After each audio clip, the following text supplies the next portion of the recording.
Hey, friends! Just so you know, we enjoy the swear word and we rely on good old fashioned humor to get through some seriously dark subject matter. At no time do we intend any disrespect toward the victims or families of the victims in the cases we cover. Also, be sure to listen to the end for a few palate cleansing bloopers to reset your mindset. And with that, we thank you for listening and we hope you enjoy.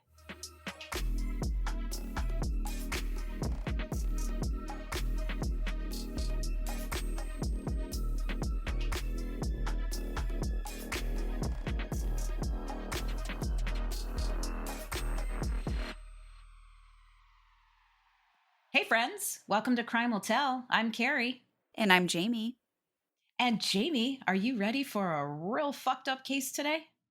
Uh, The answer is yes. sure. Yes, that sounds delightful. Well, Let's do it. today's case is, content warning. We're a true crime podcast, but content warning. This one's gruesome, but it's also really interesting from all of the things that contributed to this shit pot going down. That had those things been paid attention to or addressed, that maybe this didn't have to happen the way it happened. So that's one of these cases. I'm struggling to fully get my head around everything that happened. And I mean not like the childhood of the perpetrator. I mean like the logistics of the actual crime itself. Okay. Wow. Because All it right. was intense. Ugh, So, okay. and honestly, this crime is fucking heinous, but it's also really, really sad. In my opinion, this whole situation was completely avoidable. So you're probably going to want to drink your feelings today. So what do you Yep. have? What do you have over there? I'm just doing a little bottle of Gentleman Jack whiskey. I had never had it, How is and it? Is it it's in a is it little delish? bottle that I have. It's pretty good. Yeah. What you got? Angel's envy. Angel's envy. Because Ah, again, I'm just plowing my way through what I've got so I yeah. can get over to Grainworks and get Right. some samplers so I can expand my palate. Well, cheers, my friend. Cheers to you. Clink. Clink. All right. Today we're covering the brutal, and frankly nightmarish murder of Shad Thyrion at the hands of his girlfriend, Taylor Schabusiness. Do you remember this one? I recognize the names, but I don't know that I know too The much about the deets? actual. Yeah. Okay, let me set the scene here. We're in Green Bay, Wisconsin. Whoa, this one's close. Mm-hmm. It's February of 2022. So this is pretty recent. It's barbarically cold and windy in February in Green Bay. So the last thing you want to deal with is an unexpected discovery of body parts in your home. Am I right? Yeah. Yeah. Any weather. It's sort of not a weather issue for me. I just don't like that. Well, Shad's mom wasn't so lucky. Hmm. So, like I said, we're in Green Bay, Wisconsin. It's February 2022. On the 23rd of February, Tara Pankinich, Shad Thyrion's mother, she was awakened around 2:30 in the morning by a very loud knock, a loud aggressive knock on the door. According to her later statements to police, the knock was unexpected and unexplained. She was not expecting anyone. Usually if a knock is coming at 2:30 in the morning, it's not a good thing. Right.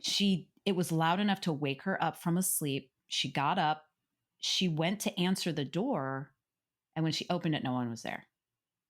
And to Uh, this day, she has no idea who knocked on her door, but there is a theory, and we'll get to that. okay. Well, two words: mother's intuition. Yeah. Mm-hmm. Yep. This knock and nobody being at the door in the middle of the night after being awoken from a sleep left her deeply unsettled. But for whatever reason, she had this feeling that something was wrong with Shad. Something was wrong with Aw. her son.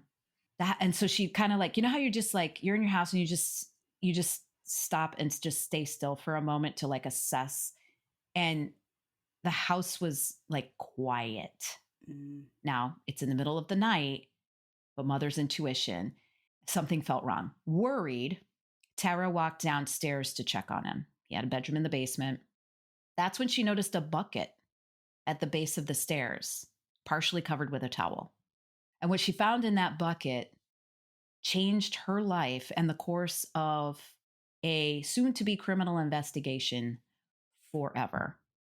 This mysterious knock has never been fully explained by investigators or by Taylor Schabusiness, but it is widely believed to be part of the chaotic aftermath of the crime, like after, all the pieces were put together. Some theories say that Taylor may have knocked before fleeing or was possibly under the influence of some kind of substance and acting erratically near Shad's house. Okay. In this 5-gallon bucket at the base of the stairs, Tara discovered her son's severed head. Ah, Jesus Christ.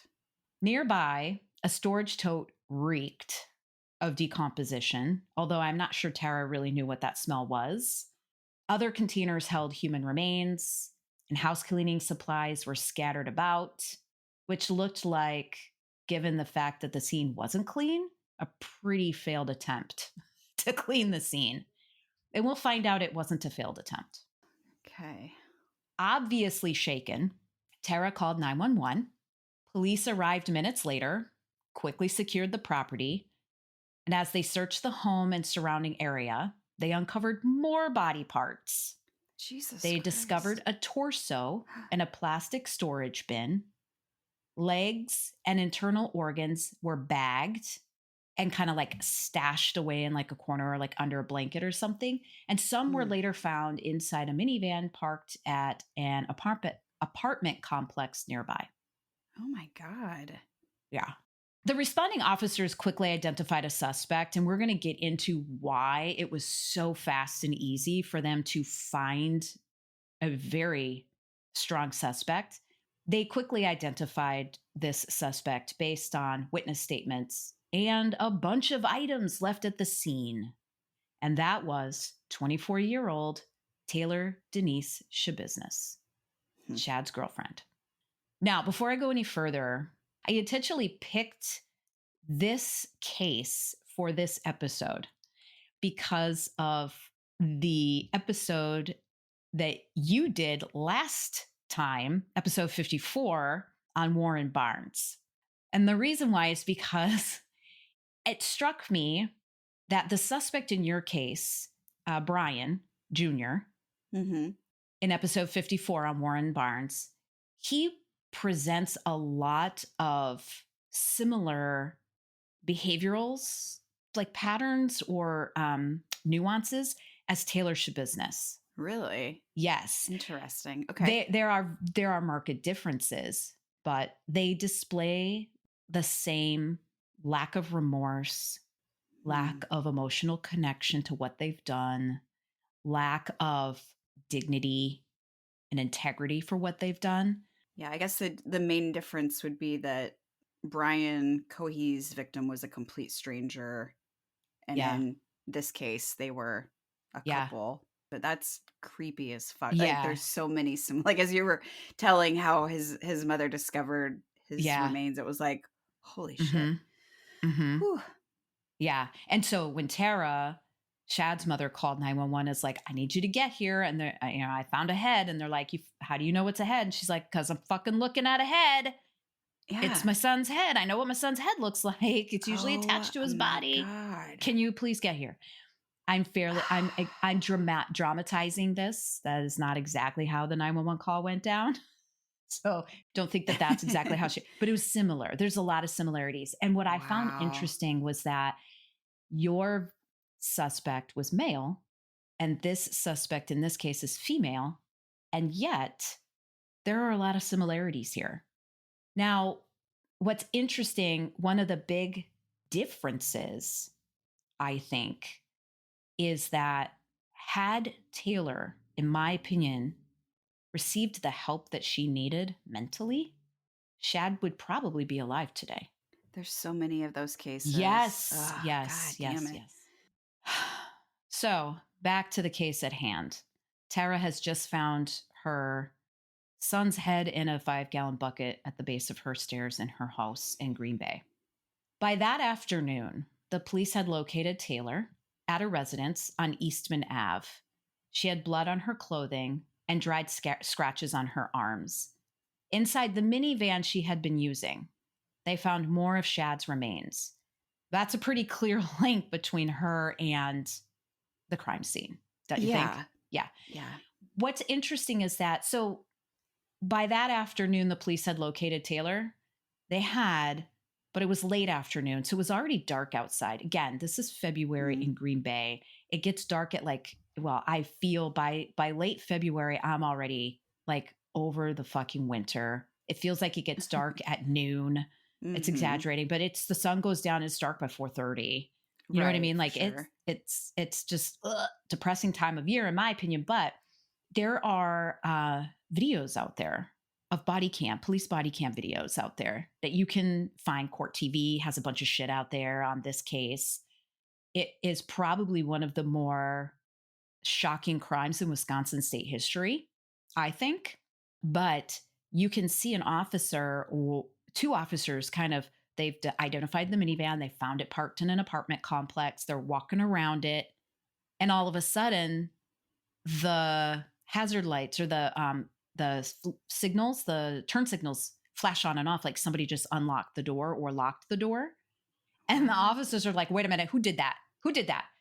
And right there on the stoop is Taylor Schabusiness standing there oh, and they're like, oh, are you Taylor? And she's like, hi, yeah, that's me. Totally calm, smiling at the cops, whatever. So anyways, it was quite a jarring sight to see, knowing what she had done and just how calm and just congenial she was with the officers. This minivan wasn't hers either. It was she lived with a roommate, and it was her poor roommate, some guy. Oh, God. And then she borrowed this minivan, and there was this big old crock pot box in this minivan. And inside that box is where they found some of Shad's remains. Oh, my God. There was also a car seat in this minivan, which just that's just so diabolically opposed in my mind. And it's just, ugh. So she's clearly linked. They had no problems finding her. During questioning, Taylor admitted to the killing in chilling detail. Kind of like Brian. Well, I suppose I'm caught, so I'll just go ahead and give it to you. Ugh. She said she had blacked out during the strangulation, but liked it and didn't stop. She also expressed, well, I wrote little remorse, but I would say 0% remorse. There's no remorse here. There is, I do not give a shit that I took a life. Her statements to investigators would set the tone for what I believe, like I said, has become one of the most shocking criminal cases in Wisconsin history. Yeah. This is just, it's vile. So let's meet Shad, shall we? Yes. He was born September 7th, 1997. He was a babus. And he grew up in Green Bay, Wisconsin. Friends and family described him as kind-hearted, artistic, and deeply, deeply loyal, sometimes to a fault. He had a very gentle presence and a quiet but playful personality. He loved skateboarding, drawing, and listening to music, and he often spent time outdoors or with his close-knit group of friends. Essentially, Shad was a sweet, quiet, beautiful soul. Mm-hmm. He had worked various jobs around the Green Bay area, including in manufacturing and warehousing. Now, he wasn't a prolific worker because he was only 22 when he was killed. So he's only been out of high school for a handful of years, let alone, in a career. He's not in a career yet. He's just getting his life started. Yeah. He was known as someone who would never turn his back on people in need, even if he didn't know that person, even if it put his own well-being at risk. He was just so helpful. His family described him as the kind of person who would give the shirt off his back or a ride at 2 a.m., even if it meant he would miss work the next morning, even if it meant he had to miss a commitment of his own to help somebody else out. That's the kind of person Shad was. Sounds awesome. I get the impression that he was just like a man of few words, very kind, easy to smile, but always supportive, safe space, like that kind of vibe, like the vibe that kind of like draws you in. Yeah, Yeah. like somebody you could truly trust and count on, Yeah. which is not always very common, No. unfortunately. But like many young people navigating life and all she likes to throw at us, Shad also struggled with his own challenges. He had an extremely intense, very complicated relationship with Taylor that we're going to get into, which his friends and family viewed as highly toxic.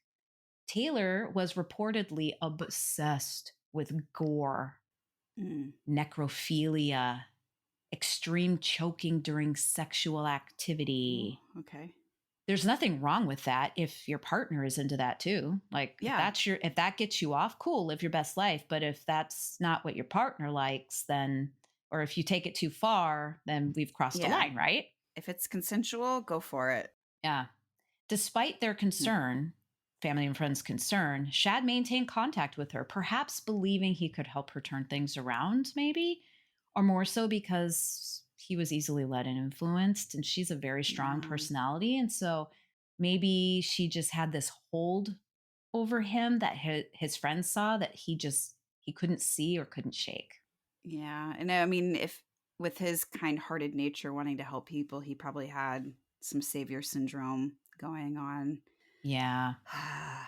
In court and in public statements, his parents made it clear Shad was not defined by the horror of what happened to him. He was loved, he was cared for, and he is deeply, deeply missed every day. So, who is this woman that decided Shad no longer had the right to live? So, a little caveat before I get into this. Episode 53 on Grant Hardin. I intentionally did not go into his background because I didn't feel that it had a whole lot to relate to the actual case that we were discussing. In this case, though, I believe that Taylor's childhood years and growing up 100% played a part in all of this. And Okay. so I'm going to go into a little bit more about Taylor and how she grew up because I think she was failed, and I'm not convinced that she was. How do I say this? I believe that if she had gotten the care and the resolution on her mental health issues that she needed, Shad would probably be alive today. So, Taylor Denise Coronado was born November 23rd, 1997. So she was, I don't know, 2 months younger than Shad, in Evanston, Illinois. It's like just outside of Chicago. It's Chicagoland. Evanston is Okay. basically Chicago. At the age of 11, her father's work transferred the family from Illinois to Green Bay, Wisconsin. He worked for Verizon. Her background shows a loving and stable early childhood home with a mom, a dad, and a brother. Her brother was younger by about 3 years. And her background also shows documented struggles with substance abuse, mental health issues, and brushes with law enforcement as a young tween, teen, and a young adult. Oh, wow. Okay. So her life started out really good, but we'll see that there are 3 specific instances that have occurred in her life, maybe more, but 3 specific that likely led to this mental health barrage of things that she has going on. Okay. So, from childhood through her adolescence, she received psychiatric care for ADHD, depression, bipolar disorder, and PTSD. Damn. She had inpatient stays, and she was also put on various medications for antidepressants and mood stabilizers specifically. She was admitted for a suicide related hospitalization at the age of 14. So, what the hell happened? Right? The defining turning point in her childhood was the death of her mother. Oh, shit. Okay. Yep. On May 20th, 2009, when Taylor was 11, her mom, Marla Coronado, passed away in her sleep due to cirrhosis of the liver and alcoholism at the age of 41. Oh, damn. Her mom's husband, Taylor's dad, Arturo, found Marla's body because when he woke up, I mean, they went to bed together. They slept in the same bed. When he woke up, she was already cold. So she had passed away in the middle of the night. Her death was described as sudden and completely unexpected. And it was shortly after this that Taylor began acting out in school and displaying escalating behavioral issues. Now, what is important to note here is that, in my opinion, Arturo failed his children. At no point were Taylor and her brother AJ put into counseling, provided resources to help grieve and deal with the death of their mom. She was 11, AJ was 8. Those are very impressionable ages. She is just going into puberty, and she lost her mom unexpectedly in the house that she was living in. To add to this, Arturo got remarried to a woman named Michelle Halloran. I couldn't find the exact date of their marriage in source materials, but by all accounts, it was pretty fucking quick after Marla's death. This led to intense friction between Taylor and her dad because she felt displaced and abandoned because her and her brother AJ were moved into the basement of their home while their father began a new life with his new wife and her children, which moved into AJ and Taylor's old bedrooms. Are you fucking kidding me? No. This shift very much contributed to Taylor's emotional distress and behavioral issues during her childhood years, such that by the age of 14, Taylor's PTSD had gone nuclear, and she was dealing with severe depressive episodes. This poor girl and her brother never had the chance to process through effectively their grief and their feelings about their mom's sudden death before her dad got remarried, pushed them into the basement, started this happy family with this new lady and her children, making Taylor feel like an outsider. By the age of 14, she was basically neglected and abandoned, if you will, emotionally. And I can't imagine grieving your mother and feeling that absence while you're watching your father just move on, basically like nothing happened, like he didn't care at all about her, and then just kind of being like, okay, I'm done with you two. There's so many things about this that break my fucking heart. Yeah. She was hospitalized for suicidal ideation, like suicidal thoughts, delusions, hallucinations, and depression. This hospitalization led to a diagnosis of a mood disorder without psychosis, along with ADD and ADHD. Again, she is going through puberty. By age 14, she's probably in the thick of puberty. I'm sure some people are like, yeah, so whatever. I'm like, puberty is such a difficult time for children to go through. It is a challenging and tough transition because that's when usually if you're going to have mental health issues, except for bipolar, I mean, bipolar can certainly come out in puberty. A lot of times it'll come out in like your early 20s, but it depends. A lot of times it's due to a very traumatic event that helps it come through. And with her mother's death at the age of 11 and no support to get through that afterwards, by age 14, she was fucking going through it. Right. Oh my God. Poor During thing. her teen years, while attending Bayport High School in Green Bay, Taylor was expelled due to ongoing behavioral issues and fighting. A lot of her stuff, we'll find out, manifests as anger and physical lashing out. Her father, Arturo, sent Taylor to live with her grandparents in Texas, where she did end up graduating with her high school diploma in 2016 from Cotulla High School in Cotulla, Texas, which is about 80 miles or 129 kilometers to the south and west of San Antonio. In April of 2018, here's the second major event that probably contributed to Taylor's mental health issues and emotional instabilities. In April of 2018, Taylor's father faced 2 counts of first-degree sexual assault of a child. So, meaning a minor under the age of 16, stemming from an incident in Wisconsin. The alleged victim was reportedly a 13-year-old relative of his wife, Michelle, that he married. They're since divorced. They're no longer married as of 2022, 2023. They're no longer married. I didn't look into that. I don't think it's relevant to the case, but he reportedly sexually assaulted on 2 different occasions a 13-year relative of his then wife. In a plea deal, prosecutors reduced the charges.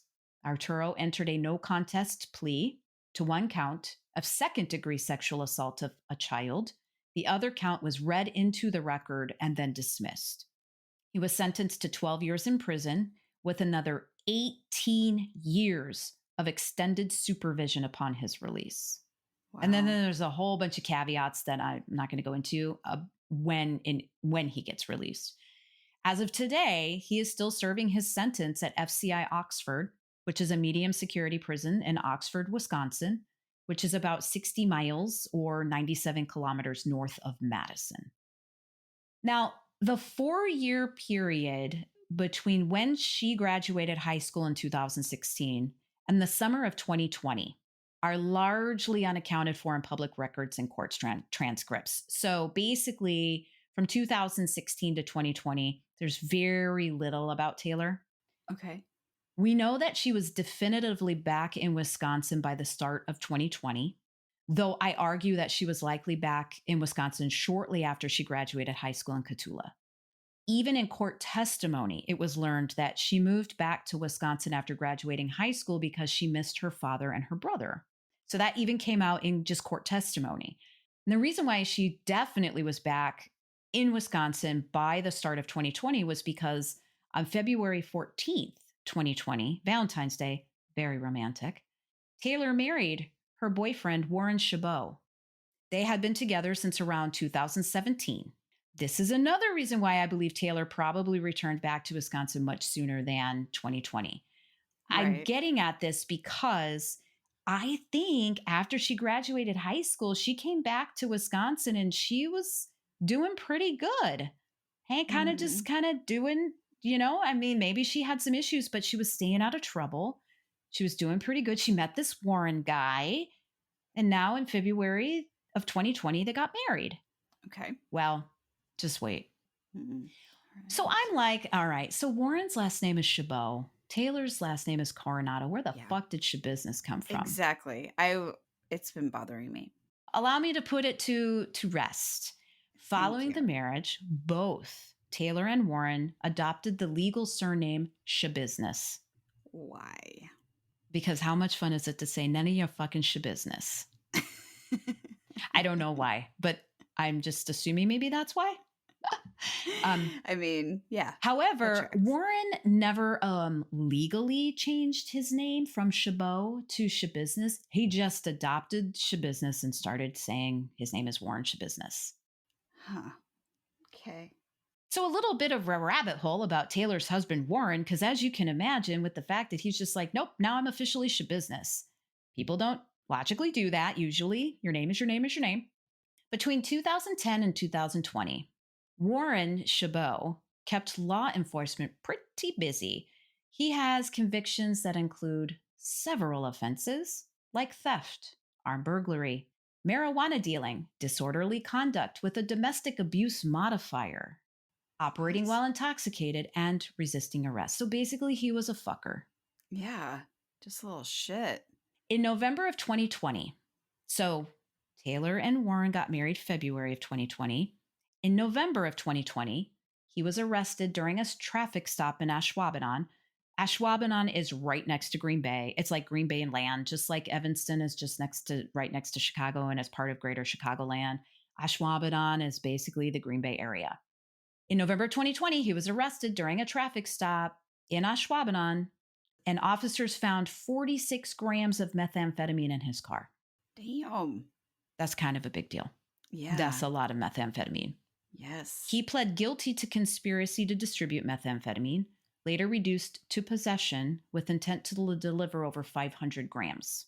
Good Lord. So he had 46 grams, but that's so much that he obviously had the intent to sell. Right.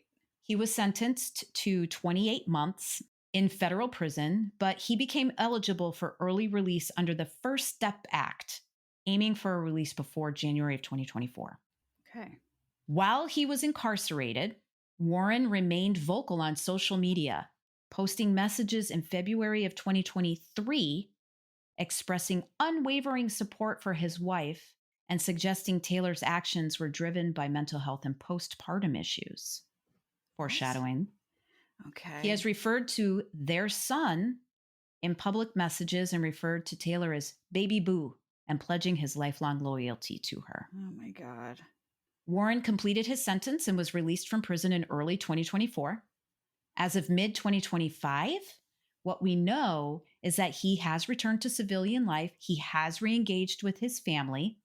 And despite a post he made on Facebook in February 2023 that read, quote, "Now you know a little more about Warren, and trust me, come my release, there will be lots more to know about myself and my wife.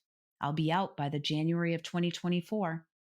Despite this post in February of 2023, since he's been released, he has kept a low public profile. There are no current legal documents, no online activity, media reports indicating a specific address, a location, what Warren's been up to, if he's working, where he's living, nothing as of now. Though it is generally thought that he is residing with his parents in Texas and he's raising his son with Taylor. Wow. So his Schabusiness was temporarily closed. Okay. Yes. There's a lot of details here. So for those of you that like to multitask and then you get pissed off because you have to rewind because you're like, shit, I missed that. And you have to rewind. Pay attention. Here's where you want to pay attention. Then you can multitask in a little bit. These are the deets. Taylor and Warren got married February 14th, 2020. November of 2020, Warren gets arrested and incarcerated for drugs. Okay. Now, before he got arrested and incarcerated, but after they got married in June of 2020, at the age of 22, after 4 months of being married, police were called about a woman, quote, on a different planet, exhibiting erratic behavior, knocking on doors, and walking into traffic.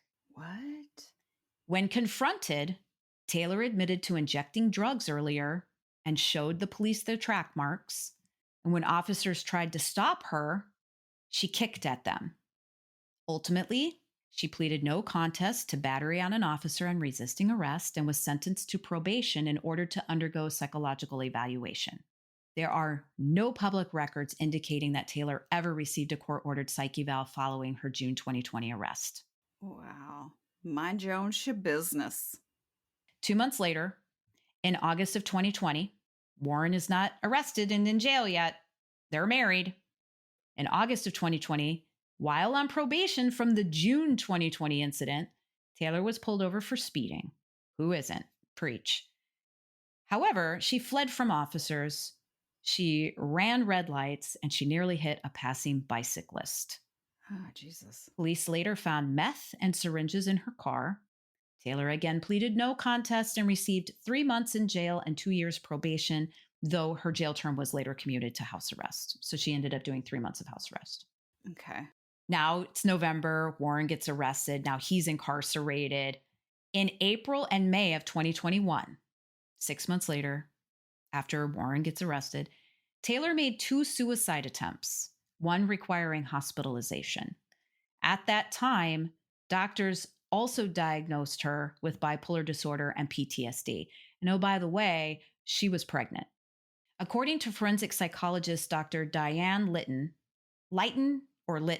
I'm not sure, Taylor suffered from, quote, visual and auditory hallucinations, paranoia, significant attention issues, memory gaps, and evidence of a disassociation, which are common symptoms of PTSD.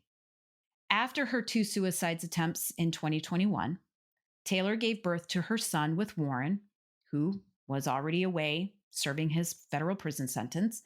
According to what I could find, their son is currently living with his paternal grandparents in Texas, so Warren's parents. I couldn't find any more information about him. I found his name. I'm not going to say it.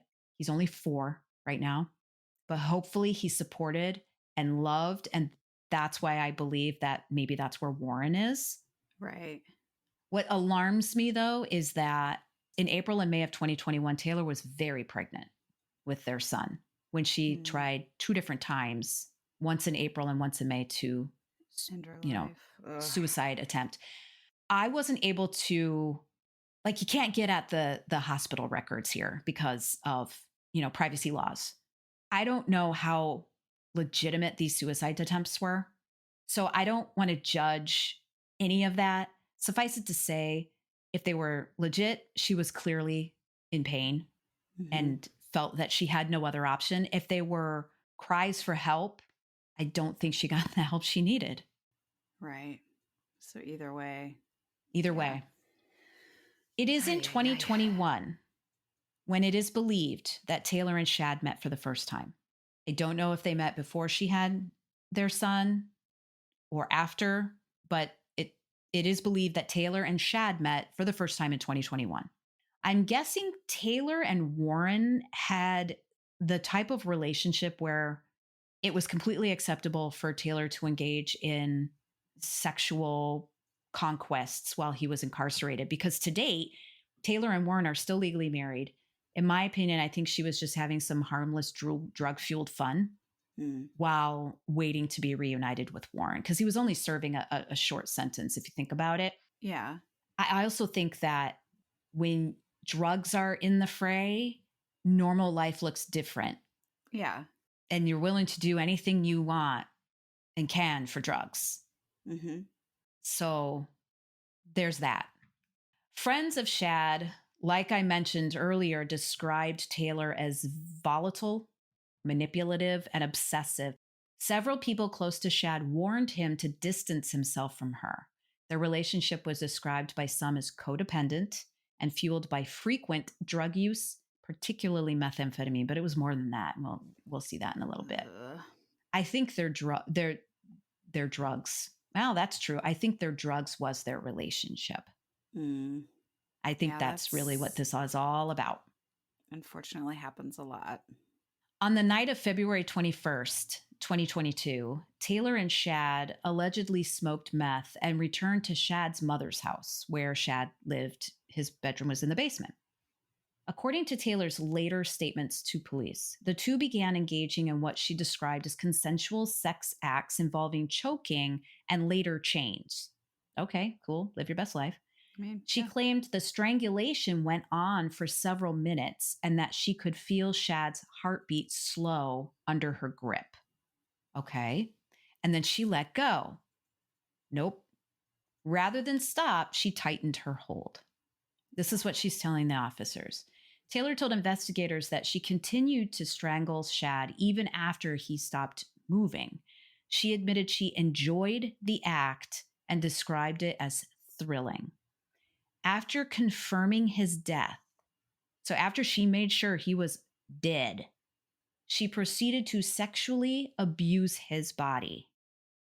Then she mutilated him and dismembered him over several hours using kitchen knives and a bread knife. Oh my God. She placed his severed head in a bucket. She put his internal organs in a bag. She stuffed body parts into a storage tote, grocery bags, and that minivan she was using. She later admitted she had intended to take more body parts with her, but got lazy and left them behind. So all those cleaning materials that I mentioned at the top of the episode, that wasn't a failed attempt at cleanup. That was just, I don't feel like it. Fuck it. Never mind. I'm tired. This was a lot of work.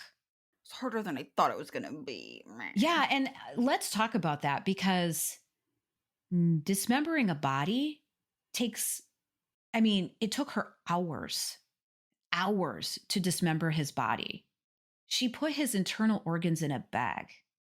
I mean, logically, if you think about this, if you think about imagining her lifting out his liver, lifting out his heart, I'm not trying to get graphic. What I'm trying to say is she absolutely was not thinking logically during this.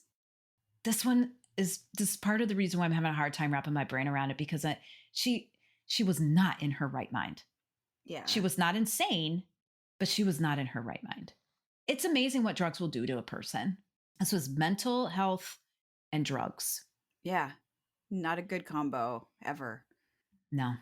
Taylor was arrested the same day police discovered Shad's remains.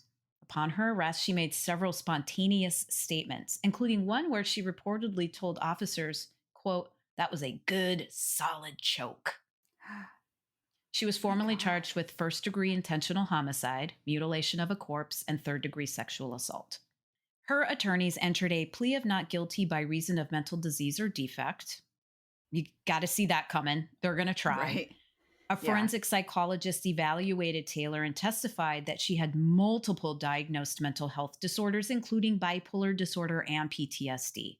Those are big fucking disorders that need to be treated. Big disorders that need to be treated. Yeah, with big consequences when they're not. These diagnoses were central to her legal defense. However, court-appointed experts determined that she was mentally competent to stand trial. Because she was. She knew what she did was wrong. She wasn't all loosey-goosey. She was aware. She was lucid. The jury ultimately ruled that while Taylor had mental health conditions, they did not render her incapable of understanding the nature or wrongfulness of her actions at the time of the crime. I mean, she made a lazy attempt to cover up. On July 1st, 2022, as Taylor was being held in jail on charges of murder, her brother, AJ Coronado, was tragically and unexpectedly killed in a motorcycle accident in Green Bay. Aww. There are very few details out there on the circumstances of his accident, and I wasn't able to substantiate any details aside from the date it occurred. Now, for those of you listening that like to look into the sources and find information, you might find a particular source out there. I'm not going to say the source's name. It's not a legitimate source. It's a blog more than anything. So it's not a shitty, it's opinion piece really, but it's not credible sources that you can use for citations and stuff like that, what we use. Right. So if you see details about AJ Coronado and his death and his motorcycle accident and anything about how he was in high school or his personality, it's not validated. Who knows if it's true? So I'm not going to share any of those there. But what we do know is when Taylor learned of her brother's death, it hit her very hard and she was quickly put on suicide watch. Damn. Okay. At Taylor's competency hearing in November of 2022, Taylor's father, Arturo, confirmed AJ's passing, noting that Taylor had been on suicide watch since his death and that he was aware of that. And as any good father that is coming to the aid and support of his daughter, he showed up in his own orange jumpsuit to testify on the stand because of his 12-year conviction of sexually assaulting a minor. So there's that. In February of 2023, during a pretrial hearing, Taylor made headlines again when she suddenly attacked her public defender, Quinn Jolly, in the courtroom. Holy shit. There's video out there on this. Just anybody can look up. I mean, she has antics up the wazoo, and we'll get into that. But she literally got up, launched herself out of her seat and lunged at her public defender. Was it a male or a female? Quinn Jolly is a man. The assault was caught on video and showed her lunging at him, knocking over a table before being restrained by deputies, 6 of them maybe. So Quinn Jolly was fine. Okay, good. Following the attack, she was assigned a new attorney, and the judge denied a motion to recuse himself from the case, citing impartiality and the need for judicial continuity. She was just delay tactics, basically. Yeah, I want a new public defender. I want a new judge. And he's like, look, I'm impartial. We're not going to get a new judge. We'll get you a new public defender, primarily because Quinn needs to be protected from you. So whatever. Right.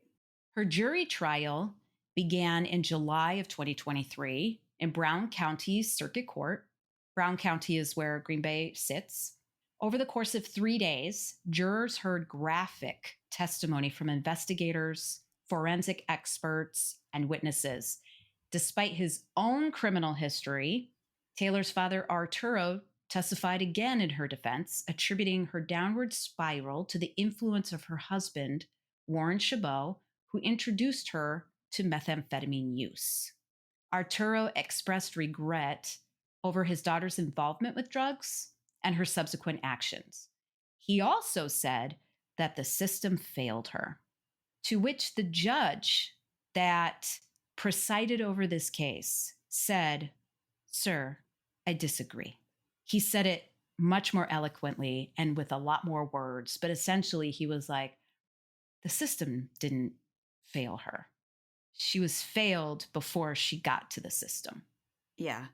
I like when there's a badass judge. It's like, no, there's going to be no bullshit in my court. I'm going to lay it out. Yeah. And I want to say something about this judge. His name is Thomas Walsh. Judge Thomas Walsh is, I watched the sentencing hearing. I watched some of the trial. I watched the competency hearing. Judge Walsh is one of the most even keel, balanced, compassionate judges I've had the pleasure of watching at work. Really? Mm-hmm. Huh. He did a great job expressing dignity and worth for Taylor, for Shad, for Taylor's family, for Shad's family. He did a really good job just exuding the fact that he believes in the inherent dignity and worth of every human being. Nice. He's a good judge. Okay. The jury deliberated for less than an hour before returning a unanimous verdict, guilty on all counts. There was a lot of evidence. Pretty hard for her not to be linked pretty solidly to this crime. Yeah.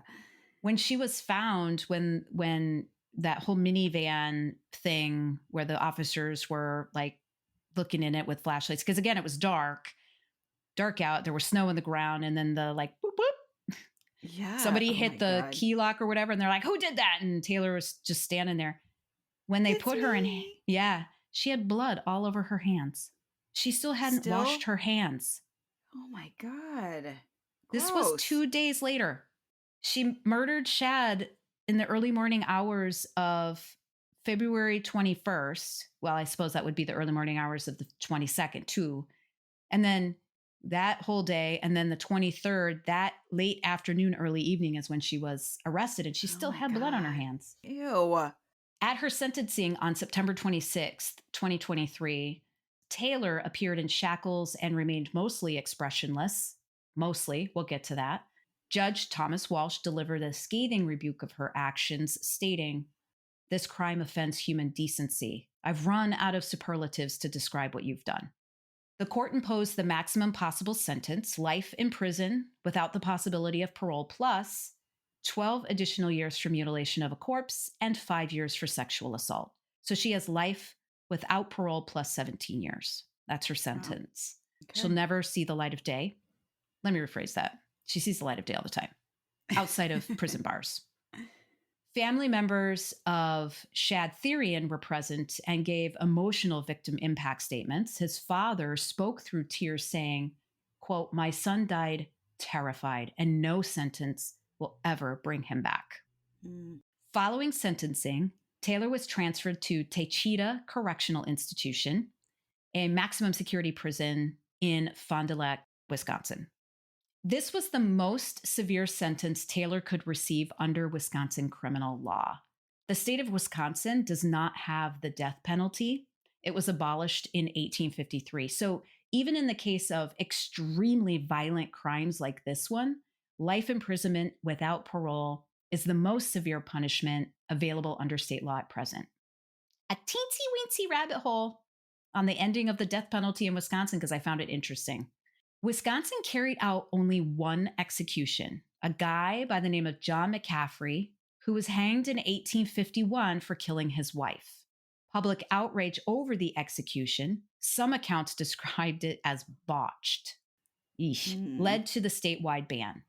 The Death Penalty Repeal Act was passed on July 10th, 1853, making Wisconsin the very first state in the United States to permanently abolish capital punishment. Really? Yeah. Although public opinion briefly flirted with reinstatement, most notably during the 1990s following the Jeffrey Dahmer case, no legislative action succeeded in reversing the law. So we don't have the death penalty here in Wisconsin. Because I was like, what in the actual fuck? If anything deserves the death penalty, which is also a very complicated and emotional subject for me, this might be it. Yeah. And I'm like, well, how come that wasn't even on the table? Well, it turns out we don't even have the death penalty in Wisconsin. I'm not sure I feel like I knew that, but I'm not sure I knew that, like really knew that. I don't know. Taylor has not faded from the headlines since her incarceration. In July of 2024, so just last year, she was charged with battery by a prisoner after reportedly attacking a nurse during a medical appointment. The nurse sustained facial injuries and was treated at a local hospital and then released. She's fine. Okay. In April of 2025, during a preliminary hearing related to that battery charge, Taylor again assaulted her attorney in court. Jesus. She had to be physically restrained and removed from the courtroom. After that incident, all subsequent hearings were conducted via closed court video. Now, one thing I want to bring up before I continue. There, like I said, there is a ton of coverage about her trial and her sentencing and her competency hearings and all that. You can see in some of these that she's wearing a spit hood, and some of these she's not. Now, she did spit once or twice, once for sure, and then they had her wear that. But then they started having her wear it, even though she wasn't spitting. And here's why I think this is the case. It's because this girl was the queen of facial expressions. Ah, okay. Or body language in general. So there's a video of her. She's in front of the judge at one of her court hearings, and you see her just kind of sit back and go finger guns like to the judge as he's talking. Yeah. That's the kind of person she has displayed herself to be in these court hearings that she's in. So she makes all these, like, someone will say, you know, her public defender, the prosecutors, the judge, the court bail, who somebody will say something and she'll make these facial expressions like, you know, that are offensive. So like there was one particularly disgusting situation where the prosecutors believed that it really was valuable to the trial for the jury to see Shad's decapitated head. Mm. Now, there was a whole explanation about it. I don't know if it truly was necessary or not. That's not the point. The point is that as they were discussing this during the trial with the judge, Taylor started laughing. She thought it was hilarious. Yeah. So with this spit hood on, you can't really see her facial expressions anymore. Right. Because, and I think that was probably good. It probably was pretty offensive to family and friends of Shad. That could have honestly been a decision by her defense attorney. She's going to blame everything on me. You know, at least I can try and help her not make things worse by presenting herself as such a twisted asshole to It's the interesting jury you and say the that judge. Because I went down a rabbit hole and there were like subreddits and like comment sections, and you know, I went down a rabbit hole, and that was a theory. Really? That people that were following her case were saying, I wonder if her public defender has her wearing this because she's just not making it any better for herself. Yeah, you're not doing yourself any favors. Mm-mm. Do you know, like, if during this time, if she was medicated? Like, is she being treated for her mental health? It's like, is she unmedicated or is she just unfucking hinged? And this is just her personality? Or is she just not getting the proper, like, mental health I'm going to speculate. That she needs?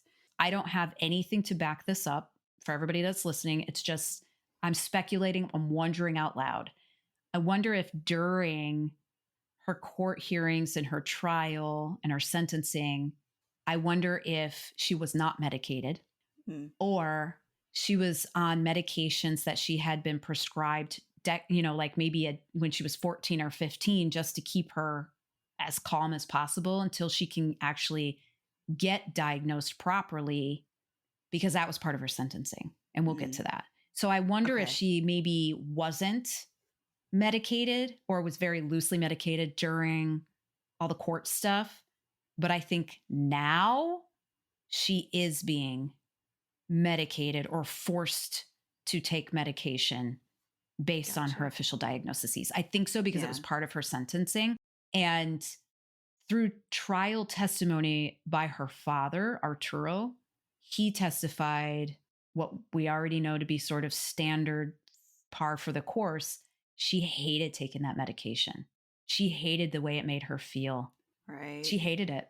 Yeah. And she may have just liked the attention too. Because honestly, like, you have a court case, you're going to get some news coverage. But if you're being a crazy asshole and you're doing things that bring more attention to yourself, you're going to get more coverage. And she may have been like, hey, I'm kind of a celebrity now. Maybe. Like, they're talking about me because I'm making faces and I'm, have an outburst. I punched my attorney. She may be like, I'm just going to be a little bit of a clown because I'm getting, like, maybe the internet knows me. I'm famous. Maybe. Yeah. I don't know. So this preliminary hearing related to that battery charge on that nurse that she did, her appeal process faced multiple delays. In May of 2025, so like a month later from her court hearing, her preliminary hearing, the Wisconsin Court of Appeals issued a notice giving her 15 days to indicate whether she would proceed without legal representation after her appellate attorney withdrew. So now, and I don't know if that means that they've given her 2 or 3 public defenders and she's tried to assault, I think it's 2, and she's tried to assault both of them. Are they not going to assign her another public defender and now it's on her to figure out if she's going to have legal representation? I don't know. But basically, the Wisconsin Court of Appeals is like, are we doing this? Or like, what's the deal? As of July, as of this month, she has not filed any continuations and her right to appeal may forfeit. Who knows? I don't know. Shad Thyrion is remembered by his family as a compassionate, artistic young man who loved to draw, skateboard, and listen to music. So he was very artistic. He was very like the theater art side as opposed to like science and STEM side. Right. He was described as trusting and gentle. And I think that absolutely, hits nail on the head. Someone who often saw the best in people even when they didn't deserve it. Yeah. His parents, Tara Pankanich and Michael Thyrion, have spoken publicly about the profound loss they continue to experience. They have appeared at every single court date and have made it clear that justice for their son will remain a lifelong mission. In the wake of his death, the family has quietly advocated for awareness around substance abuse, toxic relationships, and domestic violence, though they've largely stayed out of the media spotlight. What's interesting is that Shad's father, Michael, delivered a pretty powerful victim impact statement. He told Taylor directly, in part, quote, "I believe everybody makes bad choices. I think there's a lot of hope for you. I wish you no harm, and I hope things go well for you." Michael's unusual plea for leniency countered public expectations and underscored the family's complexity, fueling a broader conversation around forgiveness and mental illness and violent crime. And I couldn't agree more. Right. Yeah. How compassionate must Shad's father have been to be able to say those types of words to her? Right. He had a very powerful impact statement.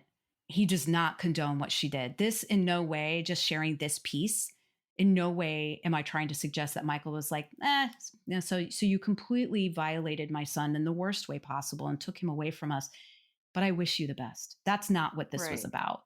This was about what you've done is something you can never undo. You've caused unbelievable pain and harm to so many people for the rest of their lives.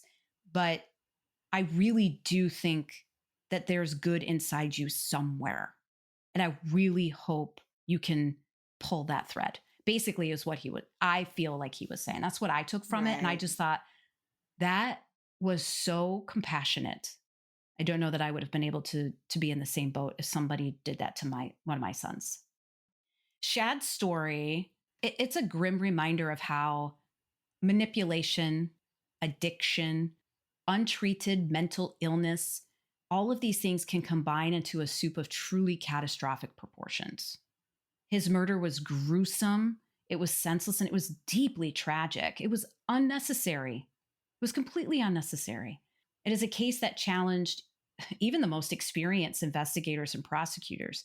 And for those left behind, his parents, his two sisters, his brother, his grandparents, his extended family members, his many friends that he had, the healing continues, and it will be a lifelong healing process. It just will be. Yeah. If you or someone you know is struggling with mental health challenges, substance use, or is in an unsafe or abusive relationship, please know that help is available. You are not alone. Here in the United States, we have trusted national resources that offer confidential support 24 hours a day, 7 days a week. For anyone experiencing a crisis or thoughts of suicide, you can call or text 988 to connect with the Suicide and Crisis Lifeline. If you need assistance with mental health or substance use issues, the SAMHSA National Helpline is available at 1-800-662-HELP. For immediate emotional support by text, the crisis text line is open. Just text HELLO to 741-741. If you or someone you care about is dealing with domestic violence or sexual assault, the National Domestic Violence Hotline is available at 1-800-799-SAFE, and it provides confidential advice and safety planning. Survivors of sexual assault can reach out to RAINN, RAINN, at 1-800-656-HOPE. And young people facing dating abuse can contact Love is Respect by calling 1-866-331-9474 or texting Love Is to 22522. And remember, these services are confidential and free and can provide immediate help as well as referrals to local resources. Reaching out is a brave first step, and support is always just a call or message away. We'll also put this information in our show notes for this episode so that, if you're driving, you're not like trying to take notes. So drive safe. Right. No distracted driving. Don't do it. And that's the murder of Shad Thyrion by Taylor Schabusiness, who, in my opinion, had she received the help and support and resources that she needed at the time that she needed them, I'm not so sure that Shad would be dead today. Right. Man. I wonder if she hadn't met Warren Chabot, who introduced her to drugs, would she have met somebody else who introduced her to drugs? And this would have happened anyway? Methamphetamines fuck you up, heroin fucks you up, cocaine, whatever, LSD, all that stuff. But when you start combining stuff, that can get crazy. And when Shad's toxicology report came back, he had meth, cocaine, amphetamine, THC, so marijuana, and the poor guy also had COVID. Jesus. So he probably felt like shit. Man. So he had a lot of stuff going on in his body, and I think Taylor also did too. Yeah. One thing that makes me really sad about this case too is that so many people cared about Shad, obviously, but they also recognized that he was in a potentially dangerous situation. Yeah. And tried to warn him. And I think we've all been in those situations where we know someone's in a toxic relationship, someone is awful for them, and sometimes there's just nothing you can do but watch it just kind of unfold in front of you. And when it ends like something like this, it's just like, yeah, they tried and they were so worried. And, were they surprised when I'm sure by the circumstances that it happened and the grotesque way that she took his life, that was probably hard to stomach. But I wonder how many of them were actually surprised when they learned that this happened, like, did they see that was possibly like how it was going to end if they stayed together? It's just like, you can only do so much for people. They have to make their own decisions. And unfortunately, his kind heart kept him with her. And he thought that he could fix her. And everybody else was like, dude, fucking run. She's bad news. And, it's just makes it extra heartbreaking to me. It's just. Yeah. You often hear, or maybe sometimes I feel like I can't have compassion or sympathy or sadness for someone like Taylor who did something so fucking horrific and vile, I can't wrap my head around it. I mean, Yeah. I think the thing that kind of, thankfully, I can't wrap my head around it, right? I don't want to, but I lack the skill and ability to do so. I can't take myself through what it must have been like for her as she was going through all the physical alterations to Shad's body, is how I'm going to say it. I cannot get my head there. Right. But I have compassion for her. And I think it's okay to have compassion for people who have done just heinous things. I have compassion for her because I think young Taylor was neglected. I think young Taylor was failed. I really do. I really think that she could have had a completely different life if the people that were supposed to watch out for her and care for her at her most vulnerable time in life did so. Right. I agree. Yeah, you can have compassion for people and hate how they grew up or situations that they were in, but not forgive or understand horrible things that they have done. You can have it on both ends, and I don't know how you could dismember someone that you care about. Like, I will never be able to wrap my head around that. No. But do I understand how she was mentally unstable and had all kinds of mental health issues? Absolutely. I can't imagine losing my mom at 11 years old and my dad moving on and banishing me to the basement and not giving me a shit about how I was processing that.